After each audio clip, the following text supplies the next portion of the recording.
All right, everybody. Good afternoon. Good morning. I don't know where you're at. You might be in Canada. I don't know whether there's a time difference in Canada or not. Ghana, Europe, California is big. It's interesting because my listenership in Kentucky's kind of gone down, and that's funny because I live in Kentucky. So anyway, this is the Go Biz Guy, the podcast for entrepreneurs by entrepreneurs, and today we have a very very interesting guy. I mean, he's an entrepreneur at heart. He is doing some tremendous things in terms of helping people with their weight loss. He's an independent coach. I'll have him talk a little bit about that and everything. And so today I'd like to welcome Matt Hayes. Matt, welcome. Hey, thank you so much for having me. Yeah, yeah. So Yeah, this is let's very talk. nice. I was looking forward to it. Yeah, yeah. So was I. So listen, tell me a little bit about your independent health coaching biz. How did you get involved with that? Basically, it was myself. I needed the help myself, and I wanted to get healthy. And I found a program and one that teaches habits of health as well as giving you the nutrition you need to reach your goal of losing the weight. So the idea is once you lose your weight, getting the nutrition you need you learn habits of health, and then you take those habits of health to the grocery store, so you know portions, you know right types of food, you know the right type of oils to cook with, you know, et cetera, so you don't go back into the yo-yo effect. And changing the habits when you're eating food is a very difficult thing to do, It is. because even people, like even addicts with different problems they're having and they're getting off of smoking or drinking or whatever different things, you know, once they're done and they've reached their goal, they don't have to keep tasting it to live. Does that make sense? I mean, like Yeah, food, yeah, yeah. you reach your goal, and it's so easy to default back into the old habits. So it's really those habits of health are huge. And I did those and I learned them. And to hold myself accountable is a selfish thing, actually. It was, I wanted to become a coach. So I got involved and became a coach to hold myself accountable.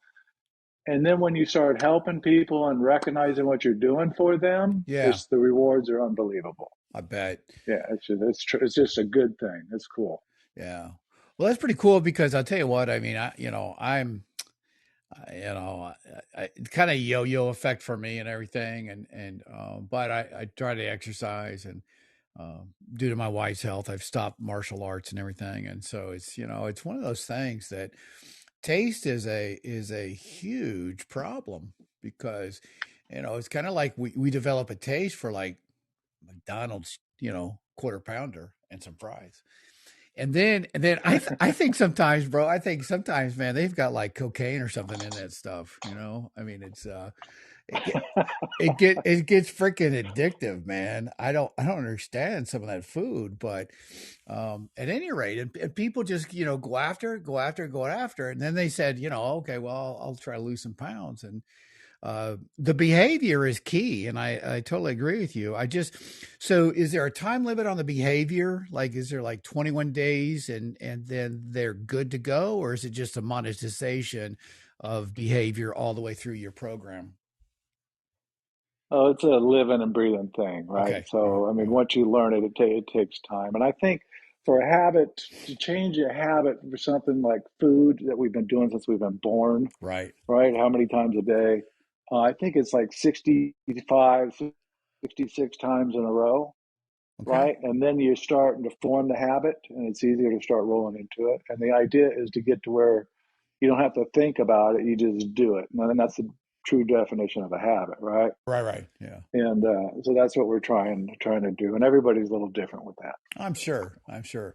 So, what kind of support do you lend these people? I mean, is there like a Zoom chat? Is there like newsletters that goes out? I mean, I see a lot of Oh things on your yeah, I Facebook. send out a weekly. Oh, absolutely. I do a lot of social media. I just kind of keep the plant out there, so people look at it and they recognize that hey, that guy must be a coach, right? Hmm. We never ask anybody. They have to reach out to us. Oh, wow. Okay. Um, so those things go. I do so with the social media.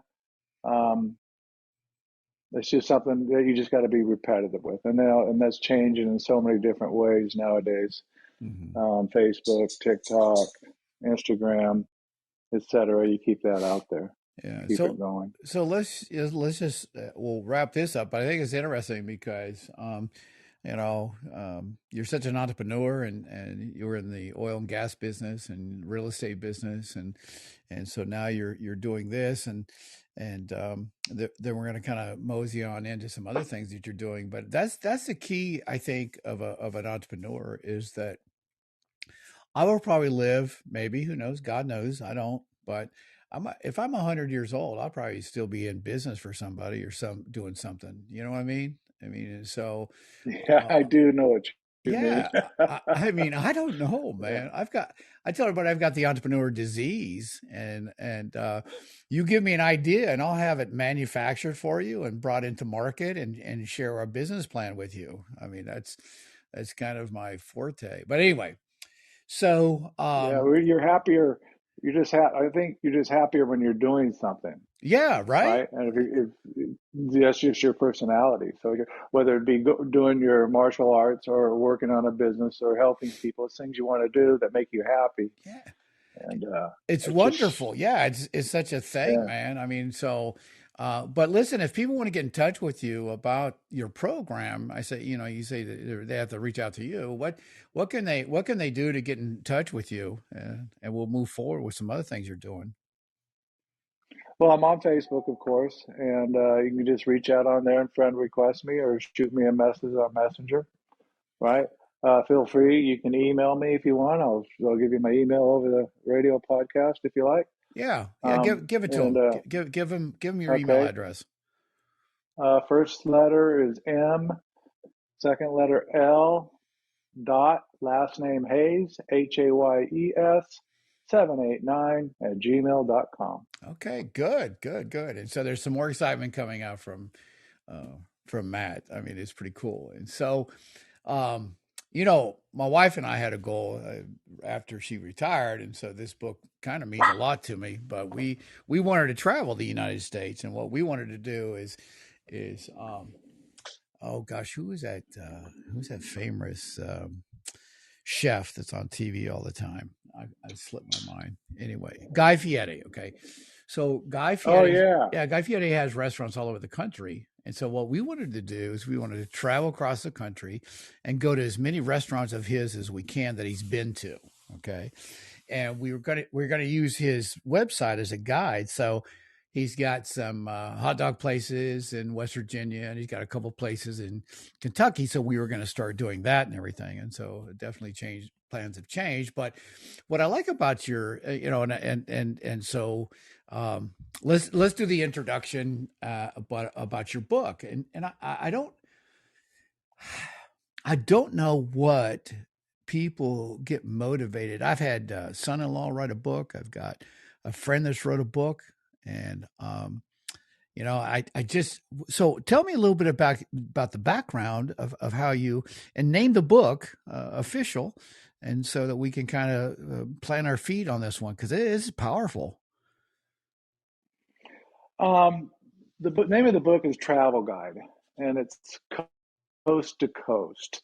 And we take the five interstates that go from east to west or west to east, from north to south. So they're going from east to west, but the bottom one being the I-10, the next one the I-40, I think it's the I-70. The next one going north is the I-80, and the next one is Interstate 90. And they're all, transcontinental highways, and some of them are across the heartland. And I just wanted to go. The book is designed. You're not going to pick it up and read it. You're going to pick it up. You're going to scan it a little bit. You're going to look at it, see what it's about, and then you're going to put it in your car for when you're traveling. And there's lots of today with apps, and there's so many maps and things to use to go across, but I wanted something to be that you could reach down, put in your hand, and give you ideas of things to do while you're on your travels. Because so many times we go from A to B. I mean, I just did it a couple of years ago. I went from the West Coast to the East Coast, and you're traveling and you're getting from A to B, but you're not stopping and enjoying anything along the way. And once you get to that end result from A to B, and you're going, man, I didn't even stop. I didn't see this. I could have seen that.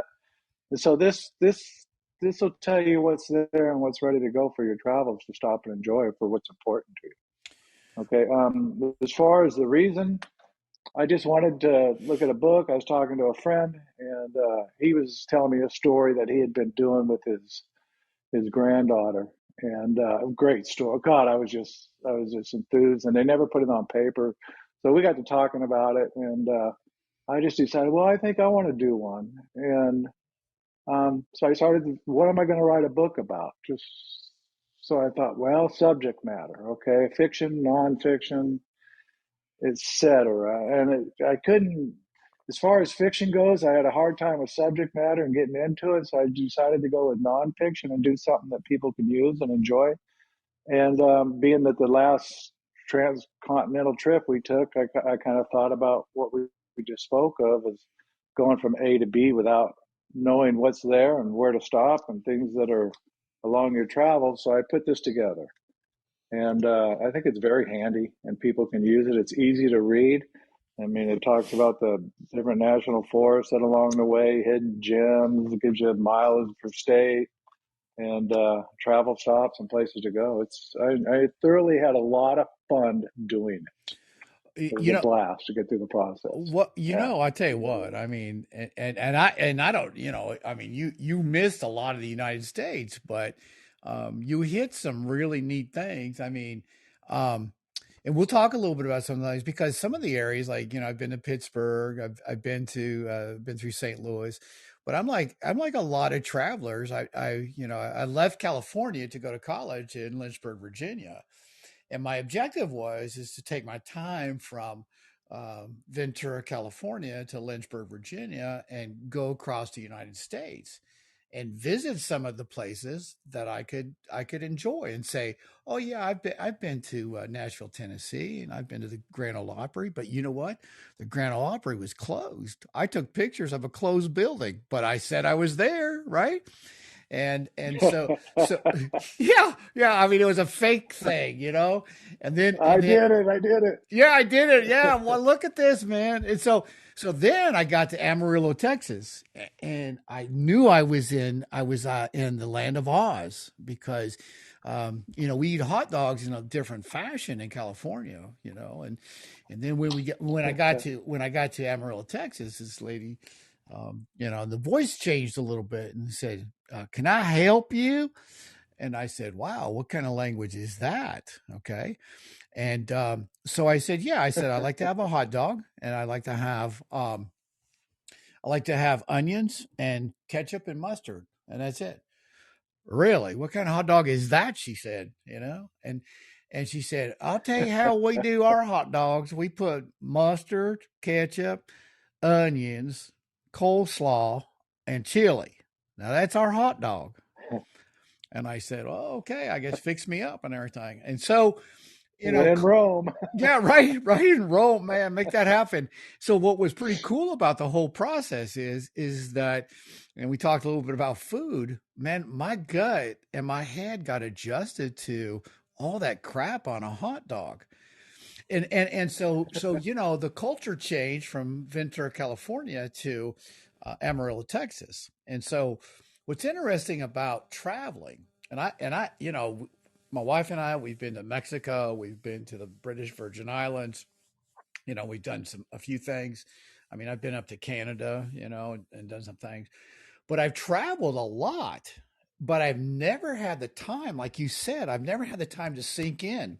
One of the trips, and I'll stop this in a minute, but as I was coming across the country, and I wanted to see the Grand Canyon, okay, and I thought, well, I'm going to see the Grand Canyon. I'm going to see the Painted Forest. I'm going to do. I mean, so I I had a SS Malibu that was loaded down to the ground. I mean, my back end of my bumper was almost scraping the ground. It was so loaded with stuff.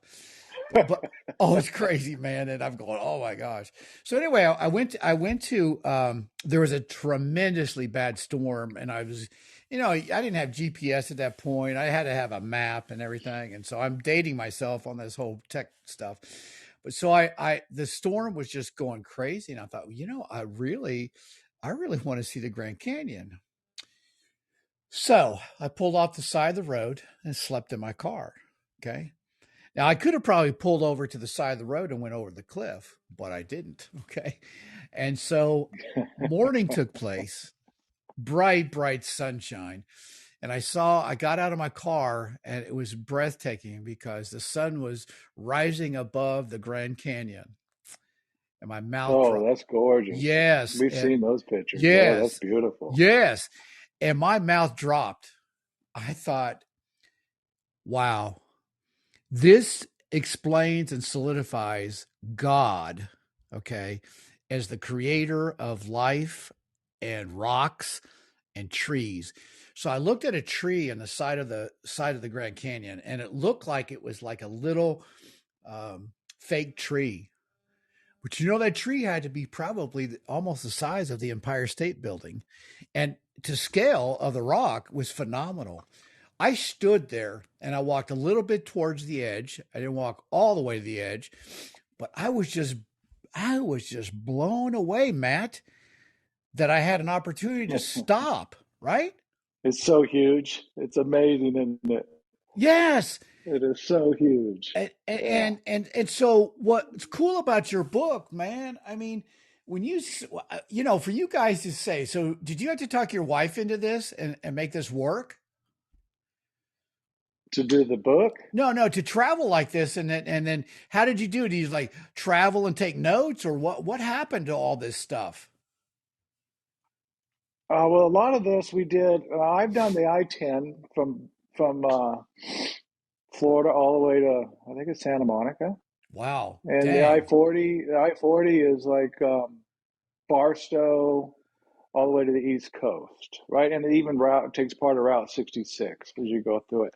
And when you did your travels, you were probably on either one of those two yes, interstates, depending right, on what part of the Grand Canyon you were at. yeah, And yeah, but no, I've been guilty of both. I've done it quick, I've done it fast because my family, as a child that I was raised in, my father was in oil, so we transferred and we moved several times from coast to or different places. I lived in Houston, I've lived in New Orleans, I've lived in West Covina. We lived in Ventura for what I call my home because yeah, it right, was uh-huh. the high school and junior high, and a little bit of year of college, I believe.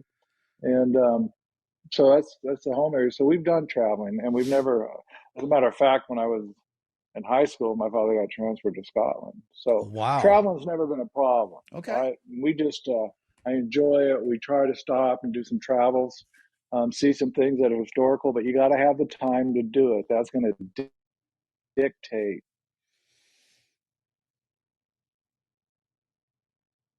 It is. It's going to dictate a lot.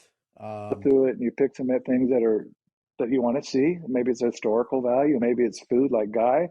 I've done some of Guy restaurants as well, awesome. um, and you just got to take the time to do it. Yeah, coordinate it and plan it. And Well, this book just makes it easy to give you lots of options. Right? You go, oh, there's one, two. It just makes it convenient for you. You don't have to go do all the research. It's just, oh, let's go there. I like that. Right? And then you go get your map and get her figured out. no, no, and I think that's part of the problem. I mean, of going on a trip. I mean, my wife and I sometimes when we go to Lexington to the Marquis Cancer Center and everything for treatment or something, we always say we want to go to a unique restaurant. Maybe after her meeting with the doctors and the team and everything, and so then we pick and choose something, and then sometimes but I think there's so much. I know a lot of people like to travel outside of the United States, but there is so much within the United States. And I know in certain parts of the country, as you go dive into Chicago or LA or New Orleans, the crime is really bad. Okay. And Yes. so, you have to adjust a little bit to pick up on, exactly where you need to go. In your book, now I think at the beginning, I think you said a couple years ago, did you do all this travel at one stage, or is this a couple of stages that you went through I-10 and et cetera, et cetera? Well, different stages, right? Okay. And I didn't do all of these travels. I have never been across the north, across or the interstate across 90. Um, I've never done the 80 as well. I Okay. did a lot of research on those and picked up ideas and plans and Okay. thought of places that I thought people would like to go. The Okay. southern ones I've done, and some of these places I visited, I haven't visited them all, no. But yeah, it was just I wish I had the time to do it all. Yeah, Right? because I time wise, it's almost like this could be. I mean, and so one of the things, and I don't know whether you guys are campers or non campers and everything, but I'm not a camper. I mean, I've got a wilderness.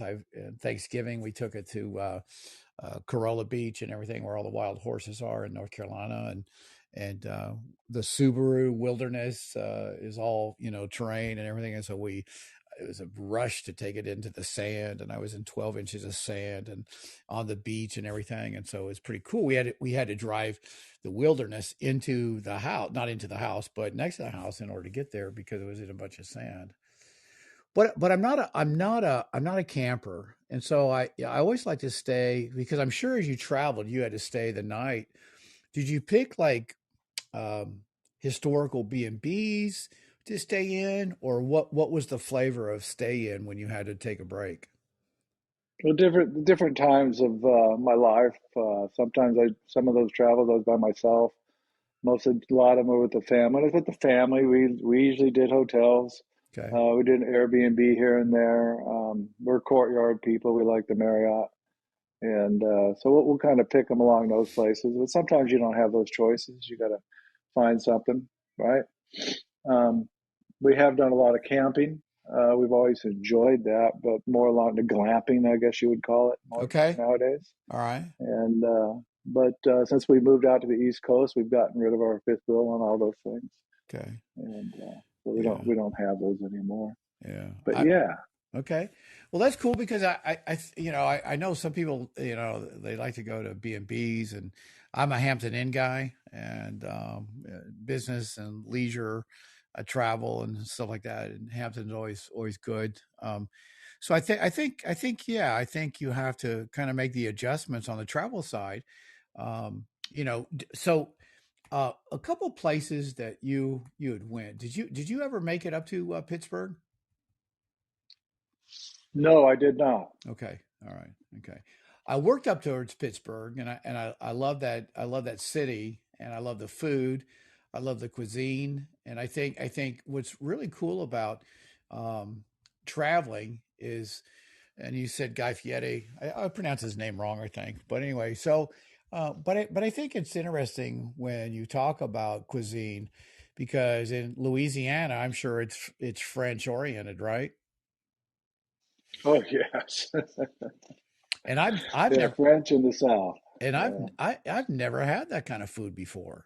So that Oh yeah. I mean, the wife would like to go to a French restaurant. I don't think I've had French food at all. I mean,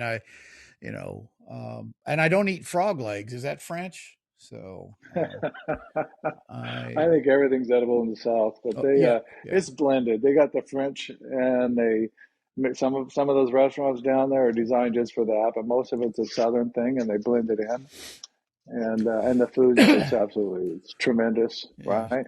yeah. And I have a lot of family through the South, and we're down that way pretty often. And Uh-huh. yeah, there's some good food. So do you like were you close to Baton Rouge, or were you like I was New in New Orleans? Orleans, Okay, all the right. West Bank of New Orleans, and I was a young. I was like fourth, fifth, sixth, seventh grade Okay. that era. So I didn't pick the restaurants. Yeah, yeah, right? Yeah. Mom and dad picked those. Yeah, yeah. Yeah, but we went through several Mardi Gras and had a lot of food. And they used to line up. They'd go down, and all the families would line the bunch of motorhomes down there by the river, and they'd all line up. And in those days, we could just go out with the parades, and they were throwing the doubloons and all the beads, and just crowds of people. Wow. And those days, you could just go. You could go and run through the crowds and play and have fun and fight for your beads or the things they're throwing out the floats. And then you just wander back to the find your where everybody was, and they got southern cooking going on and food and picnic tables and all the RVs, and it was just we just It was a blast. It That was good sounds timing. awesome. That sounds like a lot of fun. Yeah, You know, I saw. yeah. Yeah, in Pittsburgh. Getting back to that, I mean, you said you didn't go there, but you said explore the district. Man, they've got some really good eateries there. The Duquesne. I don't care. Anyway, Incline. I've been on that. I've been to Andy Warhol's museum. Man, I'll tell you what, that's off the wall. No pun intended, man. There was a we had. I worked for this company, and they had a cocktail reception there, and I got to say this, man, I've never seen shit on the wall, but there was shit on the wall from Andy Warhol's museum, something that he had painted. I, I mean, he was off the chain. I couldn't believe it, man. I mean, that place is crazy, full of museum activities. But Harper's Ferry, I've been to that. I mean, so good Oh for you. yeah, I've been Yeah, up in that area. yeah, and so that's a very eclectic neighborhood is Harper's Ferry. And when I was in the travel industry, that was a lot of customers up through there and everything. But I really like the format of this book, and I think I know you got it on Amazon, but man, I'd almost put this book into people that are selling RVs and maybe some car people. I don't know. RV clubs. Yeah, Yeah, yeah. I mean, I'd make it yeah. available to them, and say, hey, listen, yeah. I mean, I don't know. I would sell them a batch or something and say, give this out to them for free or something. But this just is really a good handbook, and so I think it is confusing to the public that you don't have too much to select from as far as key elements within an area. And I'll tell you one thing. I forget where my wife and I was. We were somewhere. I think we were at a concert. We saw Adam Levine and some other people, and so we were coming back. I don't know what happened, but we took the wrong turn. We ended up in a parade, and we. I sort of got. I rolled down my window and started waving. I wish I would have had some candy or throwing it out and everything, but we were in the midst of a freaking parade. So things happen, and those are stories that you can tell. But I think Yeah. the trips are fascinating. I've made several trips between Lynchburg, Virginia, and California and San Diego, and we would drive the United States in 3 days. That's good traveling. Good Yeah, you're traveling. moving. Yeah, Yeah. I had hair then, and you talk about the grease pit of hair. I mean, we had Well, we you're. yeah, it was crazy. Our car broke down on our Indian reservation. We had a bunch of drunken Indians come and help us, and so travel is like drinking coffee and sitting around and talking with people because isn't travel unique? Yeah, travel is just it's fun if you take the time to enjoy it and do your destinations and just enjoy your surroundings and where you're at. The trip that you were talking just about 3 days, that's a different type of trip. When I was a child, my dad once did a trip from we were actually when we moved from New Orleans to Ventura. We piled us all in the car and we did it in 36 hours. Well, okay, so Uh, you understand that a little bit. yeah, we were moving. Oh my gosh, yeah. But In we fact, did a lot of traveling, yeah, vacations, all his vacations. His family was all around the country, so that's what we did. You go see family, that's see a pretty lot of different cool. places. Yeah.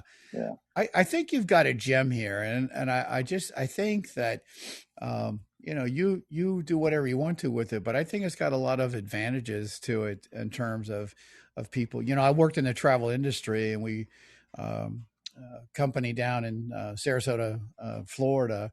They would do travel guides for states and different entities and everything, and that's okay.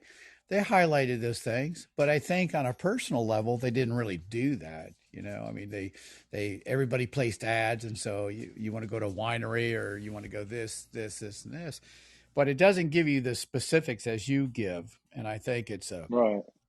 I think it's a really, Well, really good concept in terms of trying to get everybody involved with certain parameters of travel because travel's well, not easy. it gives you options and it Yes. makes it convenient, Yeah. Yeah. right? Yeah. It's right there for you. Yeah. Yeah. And Yeah. so I mean those I think of the five traveled interstates, they're probably the most traveled in the United States, back and Yes. forth. Yeah. You know, Yeah. there's a lot there, and there's a lot of areas you just want to get through because it's all brown. No, right? Yeah, yeah. Just Like I I mean, yeah, going through the desert, I mean, unless you've actually gone through the desert, you have no idea. You don't want to get stuck there, okay? I mean, because the real life of being stuck in a desert is like crazy stuff. And so there is a lot of brown, a lot of sand, a lot of, scorpions, rattlesnakes, the whole nine. But it's always an education. And yeah. so it's just, it's one of those things that make it work. And so what kind of did your wife have some input into this? No, I just climbed in and did it. Of course, her input was our things we shared together over the years, Hmm. and things highlights. And she said, well, "What about that place and this place?" But no, mostly I just kind of sat down and put it together. I got motivated, and it didn't take, but it took the research didn't take a few weeks, and then you put your thoughts and make it yours, and it took me a little while to put it together, but it went pretty quick actually. It's not real big. It's convenient and easy, and so it'll work for the people's needs for what they're looking for. I think Yeah, yeah, no, convenience. no. So how did okay? So I'm looking at some Inner Harbor, Baltimore. I've been there too before, and had some really good eats on the harbor there and everything, and it's just some good stuff. Um, So how do people get a hold of your book and I know you gave them your email and everything, but what can they do in order to purchase this book, Matt? It's I published it on Amazon, on their platform, and you could just go in there and put in the author. I use my middle name Lee, last name Hayes, um, or you can type in travel guides and it should come up along those lines. Um, there is another author with the same name. I did a trademark and made sure that I was fine with this. Okay, And his content and the books he's writing is completely different than mine. okay, And he's writing other stories, but not something that I would probably write. But if you Google it, you'll see a lot of his. He's got 10 or 12 books out, but make sure you find mine, and you'll be able to see the difference. It's Travel Guide Coast to Coast by Lee Hayes. okay, all right. Give that once more for everybody. Travel Guide Coast to Coast by Lee Hayes. That's Lee, last name Hayes, Hayes. Okay, so if they Google that, they need to Google that. If they go to Amazon, they need to put that in and everything. So you have it on Kindle and you have it on uh, Paperback, or paperback and yeah, just everything. those Yeah, two. yeah, Yeah. yeah. Actually, So I'm starting to work on another one are in you? I was going to regards to ask you. Yeah. hiking. Okay. Yeah, yeah. What's the next one? It's going to be about hiking. Wow. So different trails around the United States and that type of thing. So that's So the next one I'm working so on. you're a hiker? I'm a day hiker.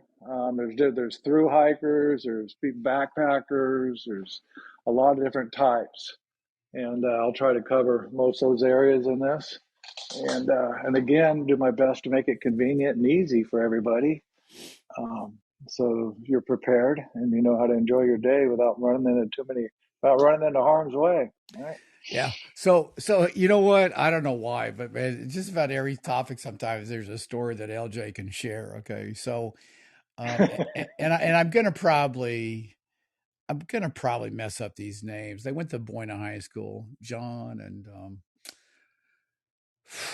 I wish I wouldn't forget he was Latino anyway. So we all three decided we're going to go backpacking. Okay. So I mean, I had a Doberman, and so I don't know. I don't know the transition after high school or during high school, whatever. So we backpacked, and my backpack weighed about 60, 70 pounds. Okay. Which was pretty heavy. And I don't know. I was pretty good shape. Their backpacks were lighter than mine. I don't know. They probably thought I was a little bit stronger. We must have backpacked almost 20, 30 miles back into the Sierra Nevadas. Okay. And It's a good pack. it was my first backpacking and my last backpacking. And I wish I would have stayed the course in backpacking because we lived off the fish. We saw some unforgettable um, ponds that probably nobody had ever seen. They were pristine, and my dog got a little scared because I won't tell you what we smoked, but we smoked some funny stuff in order to appreciate the outdoors. And the dog got spooked, and there was bears around us, and we just started laughing. Well, anyway, so long story short, we stayed out there for almost 5 days, and it was probably the Oh best. my. Yeah, it was probably the best hiking and best vacation I've had. I mean, there's been some really good ones, but to do that as a kid, as a teenager, early 20s, maybe, I don't know. Um, if I would have said the names, you probably would have known these guys. I just slipped my mind, and I feel bad because one of them has already passed. But Ah. yeah, so I we just had a blast, and Oh, it's amazing. I mean, just when you're saying a blast, just think about when you get out there in the wilderness. It's just not about hiking no, and doing those. It was a mental awareness, the emotional benefits that go along with it that you don't even recognize. I mean, you feel it when you're there, but to take a moment and recognize it when you get back and say, "Man, what a difference!" You know, because yeah, we get so caught up in our day to day, we right? do, And it's just, I think it's something we need to do. and I was a workaholic, and sometimes people say you're still a workaholic, but in different formats. But I hadn't taken a vacation for a while for almost 12 years, and somebody said, I don't know, he's a counselor or something. He said, you need to rest, and so I start taking vacations, and start going places and enjoying things, and I haven't stopped. Say, hey, I like this. Yeah, right. I enjoy it. I mean, and being out in the wilderness like that again, it's a God experience. It was even a God experience for me then. And I think God talks to people because we have this inner spirit, or this vacuum in our life, if you will, and he talks through creation. And I think there's no other way that people can be exposed to him as a creator through creation. And I think that's the awness of what happens. And it's so relaxing to be in that fresh air and to be um, associated with wild animals, even though, you may not have a gun, but you should take a gun. um, Yeah, but there's a lot of things to be prepared for, yeah, yeah, but yeah. your And point of view there, God created all this stuff, right? yeah, And you need to get out and enjoy it and take it in. It's just wonderful. that is so true. Way to wrap up the podcast, man, on that. That is so good. Um, so listen, again, tell everybody how they can get your book, and then tell them when your next book's going to be out, maybe, or something like that. Because hiking, listen, here's the key, Matt, is that we are now getting into spring and people are thinking about traveling. And I think this is such a great idea. You need to get it in the hands of as many people as you can.